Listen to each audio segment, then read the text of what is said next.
Monkeyhead, the Monkey Man, as told to and read by Peter Bernard. I had a Bigfoot problem on my property, at least I think it was a Bigfoot. It was much shorter than Bigfoot is usually described, but I don't know what else to call it. Actually, I do. My wife and I called it Monkeyhead, the Monkey Man. It got that silly name because usually all we saw of it was its face staring out at us from the woods, staring curiously.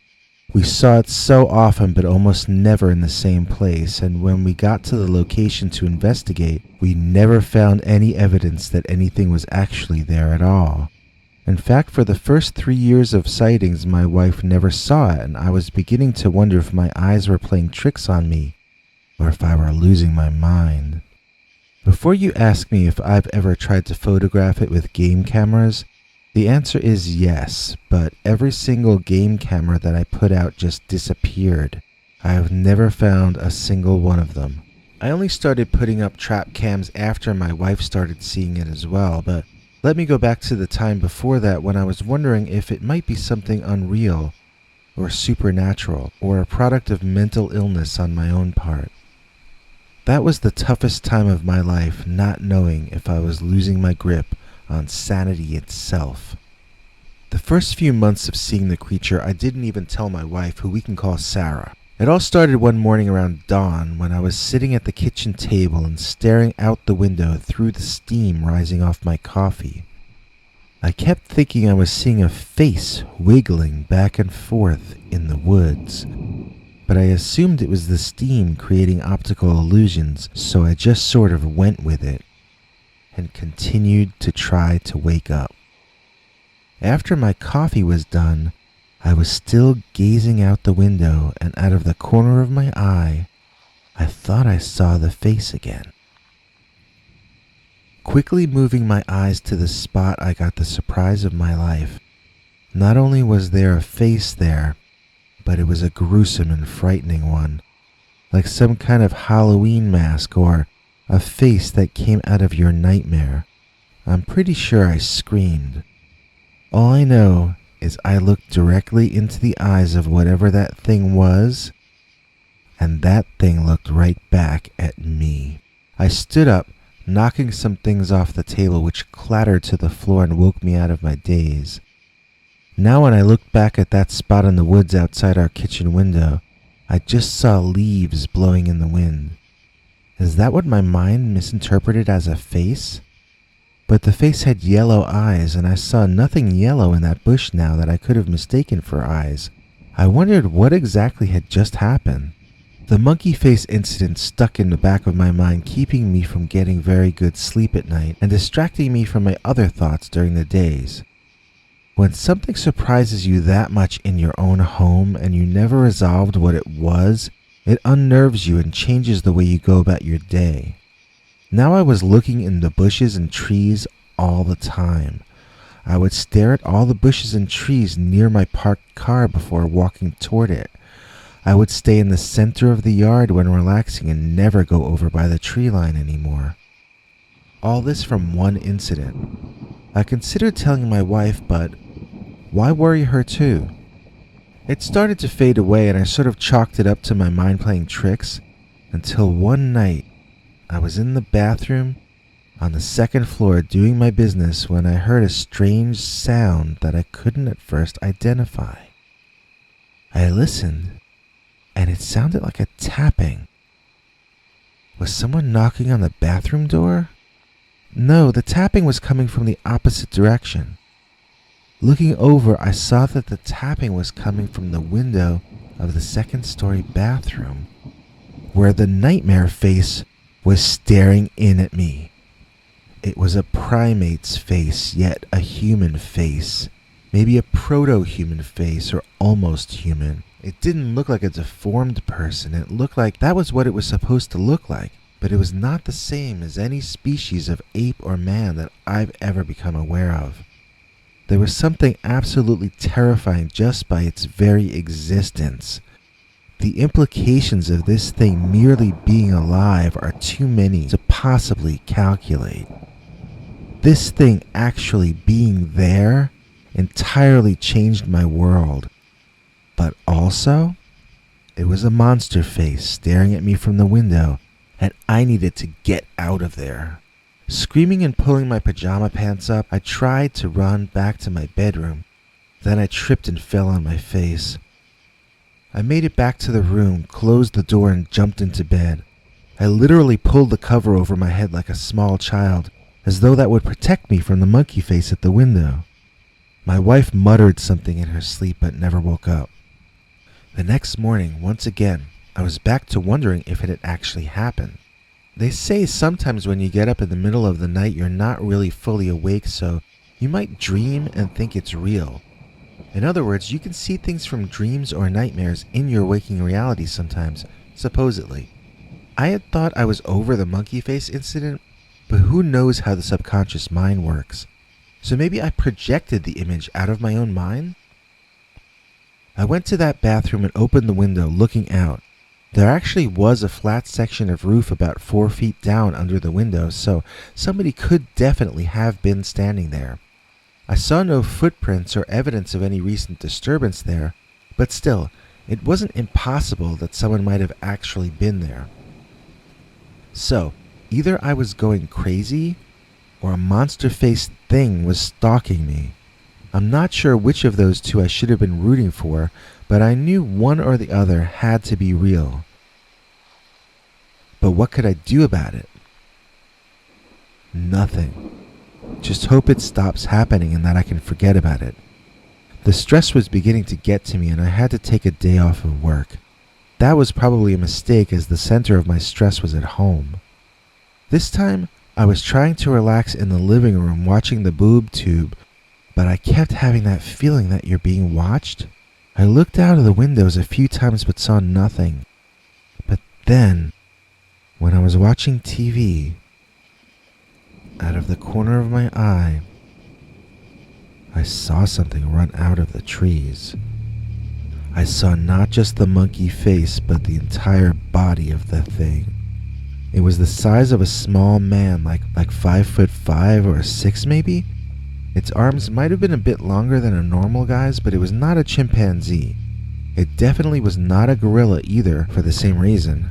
The body proportions were much more like a human's than an ape's, and it ran like a human, with its hands in fists and its arms at either side pumping. The only thing was, it was covered in hair, wore no clothes, and its face, its terrifying face, was that nightmare face from my bathroom window. I think it's possible there might be a universal kind of good and evil and happiness and fear. I think maybe nature makes some things look frightening to us because we should be frightened of them. It's not always true, obviously. You can't judge books by the cover when you meet other people, certainly. But this creature, this monkey face, I think nature made that scary looking on purpose, and I think it was not something good to play around with. I don't just mean that it was a possible predator, or that it could possibly hurt or kill me. I mean that there was something innately foul about it. I felt no empathy toward or from it. I only felt fear in its presence. This was not a kind of Bigfoot that was going to communicate telepathically with me. This was something alien and unclean. Its presence in my life was an abomination and a plague. I grabbed my baseball bat and ran outside screaming. I wanted to catch up to that creature so bad, but there was nothing but his dust left by the time I got out there. That was a phenomenally fast-moving creature. I saw it holding something in its arms but could not figure out what it was. Something white or light-colored is all I know. I'm not telling you that because I later found out what it was. I never found out. I'm just saying that as an added detail. I saw the thing carrying something cradled in its arms like a football, but lighter colored. An American football, I mean, not a soccer ball. So I was in a fury, fed up with being scared of this thing and wanting it to get off my property. I chased it into the woods, banging on trees with my bat and cursing a blue streak. I lost all of my civilization. I was ready to fight it out. The lack of sleep and the stress really had me not thinking clearly. I found no ape man, but I kept running till I was too tired to run anymore. While in the woods, I saw these little structures. 3 twigs about a foot long each stuck together to form little pyramids. I figured they belonged to the monkey man, and I spitefully stomped all of them that I saw to pieces and went back home to take a nap. It was soon after that when I was awakened one night in bed by my wife screaming like she was being attacked. I jumped up on the bed, looking around the room and seeing nobody there but me and her. Then I saw what she was looking at. The bedroom window. There, with its hideous face pressed to the glass, making it even more frightening, was Monkey Face. My first impulse was deep anger, and I charged toward that window. I'm not sure what I was gonna do. Maybe try to kick or punch it through the glass? It didn't matter because as I approached the glass, the creature was gone. It moved to my right or its left and was away in an instant. I tried to console my wife, but she was completely freaking out. "There's a freaking monster crawling around on our roof and you want me to calm down?" she asked me. That was not one of those questions that you're supposed to try to answer, so of course I tried to answer it. "I know all about the monkey face monster," I said in an attempt to supply her with some backstory. She was having none of it. "Wait," she cut me off. "You knew about this thing and you didn't tell me?" Uh-oh. What could I do? Better just tell her the truth. I was afraid I was crazy, honey." "You're crazy," she asked furiously. "You're crazy?" "I'm the crazy one. You know why? Because I married you." And so she spent the rest of the night locked in the bathroom crying about a divorce, and I spent the rest of the night on the rug outside the bathroom trying to calm her down. I'm not sure where Monkey Face spent the night, but he was probably doing something a lot more fun than I was. So in the morning over breakfast, she finally let me tell her the entire story, and she said something weird. "That would explain the acorns." The acorns? When I asked her to explain that cryptic comment, she said that whenever she went over by the tree line to the west of the house, it felt like acorns would drop from all the trees and land on her head. But she could never locate where the oak trees were over on that side. It was mainly maple. Still, something kept hitting her on the head. Maybe it was pebbles. I was flummoxed about what any of this had to do with any of the rest of this. She saw my confusion and told me that according to the TV, Bigfoot likes throwing pebbles and stones at people to tell them to go away. I forgot that she's into that guy Bobo, the giant guy, and she used to watch his old TV show. I said this thing is too small to be a Bigfoot, but Sarah insisted it was a, quote, juvenile Sasquatch, unquote, and her mind was made up about it, and that was that. But me, I don't know what it was, and I saw it far more often than she did. So, one night in the summer, my wife talked me into going Bigfoot hunting for this thing. I did not at the time think this was a good idea, and looking back on it, I'm just happy that neither of us were seriously injured.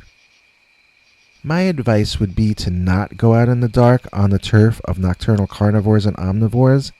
They know how to get around in the dark, and you don't. Plus, they want to eat you. Going any place where there are things that want to eat you is never something to be taken very lightly. So there we were, idiotically knocking on trees and bellowing. I say idiotically because we had no plan about what we were going to do if something answered us. I saw that thing run one time, and if it decided to chase us, we better hope it tripped on something, otherwise we'd be dead meat. So the whole time we're out there, my wife was all macho and bossy, telling me what to do like I was a stupid child. She thought she knew so much. And then she got hit on the top of her head by something, and she stopped. She said she was certain it had come from the bushes to the left. I suggested we run away to the right. I wanted to get out of there so badly. My wife? She seemed to think this was a TV show. She walked over to the area she thought she got hit from, and bam, the bush starts shaking violently, and there he is. There is the face. My wife screamed, and the monkey face screamed, and I screamed. It was this frozen moment in time. The creature was behind and in the bush, shaking it with all his massive strength. My wife was in front of it, unable to move with fear. I was standing a few feet away, torn between the urge to go grab my wife and get her out of there, and the even stronger urge to turn tail and run to save my own life.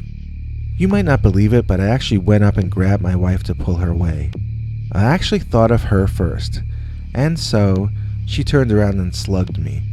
She was inches from a screaming monkey-faced monster who was hissing, growling, and spitting all over her, but she had the wherewithal to turn around and slug me for being a bit rough when I grabbed her to rescue her.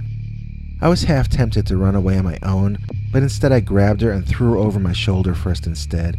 If she liked cavemen, then two could play at that game. In that moment, I was no longer afraid of the monster. Of course it was yelling. We were provoking it. We knew it didn't want us in the woods because it had been throwing pebbles or acorns at my wife to get her to stay out. So why did she drag us both in there? This was not Bigfoot hunting. This was annoying the monkey. I started making plans to move the next day. It can be a very long process no matter how much of a rush you're in. My wife did not want to leave. I told her that if she was going to stay at the monkey house, she was going to do it on her own. She eventually relented and accepted that she was never going to win against Monkey Face the Monkey Man. In fact, our last night there was the final time either of us saw him. My wife was taking a shower because we were going to drive into town and go out for a meal. Suddenly, I heard screaming and splashing and crashing in the bathroom, and I ran up there. My wife was on the floor, and she had hurt herself. Dinner was off. We had to drive to the emergency room instead. You probably don't have to guess too hard about why she was screaming. In the middle of her shower, she turned around and saw that the monkey man had been watching her through the window the entire time. So that's another thing we learned about him. He has the same taste in women that I do. So my wife wanted to take pictures of her injuries and send them to the BFRO, but I pointed out that the monkey man had not inflicted those bruises. The bathtub had. If you want a coloring book full of monstrous delight, then give this a look. It'll give you a fright. Scary stories coloring book, werewolf coloring book. And just to make your mind explode, it's a digital download.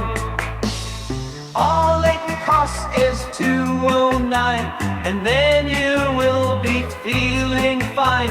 Coloring monsters today, it's a coloring book, hooray. Okay, link is in the description. If I wear a beanie hat, will I look all hunky? Will I look like that handsome chap from that TV show, The Monkees? Everybody wants a wooden cat. The scary stories, beanie hat. Everybody knows it's a natural fact. The scary stories, beanie hat. Link is in this video's description if all goes according to plan. Available in black, which is like every color all at once, man.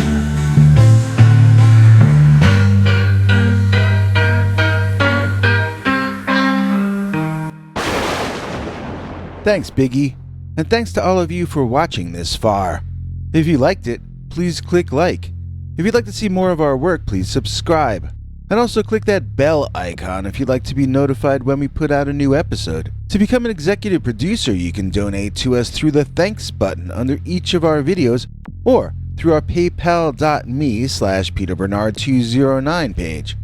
To receive cool perks like secret uncensored Dogman episodes far too wild to ever run on this channel, you can become a YouTube channel member by clicking the join button, or join our PayPal subscribers club at peterbernard.com. Joining either at the $3 a month level or above gets you access to our over 25 hours of secret uncensored Dogman stories available nowhere else. Do you have a scary story about Dogman or some other kind of high strangeness that happened to you? Let us know by emailing us at scarystoriesnyc@gmail.com or by leaving us a voicemail message at 804-LA-SCARY.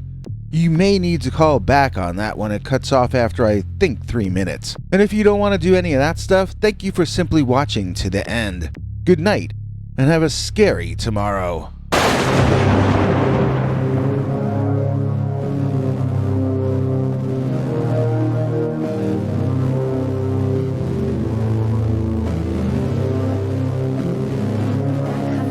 back for more scary stories.